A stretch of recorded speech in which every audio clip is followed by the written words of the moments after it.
Magic City'da futbolkalarini yechib juda ham katta muhokamalarga sabab bo'lgan inson aynan orqamda o'tiribdilar. Hozir o'zi aslida nima bo'lganini o'zlaridan so'rab bilib olamiz. Muhokamalar, negativlar juda ham ko'p. Shohruh aka, mana o'tirib chiqdingiz, kuzatayotganlarga ikki og'iz gapingiz aka.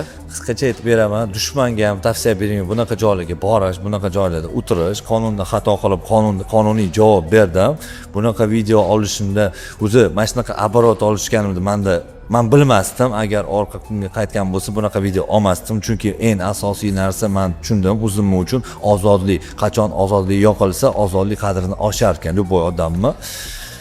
Shu bitta gap aytaman, bu insonni yaqindan taniganlar juda ham qanaqa insonliklarini bilishadi.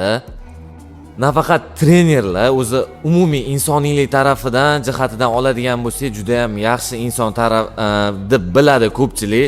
O'shaning uchun negativ yozasizmi, yaxshilab yozasizmi? Birinchi o'rinda o'zimizni isloh qilib, bir-birimizga mehrli bo'lib, qo'llab-quvvatlasak, inshaalloh o'zimizning ham ishlarimiz zo'r bo'lib ketaveradi.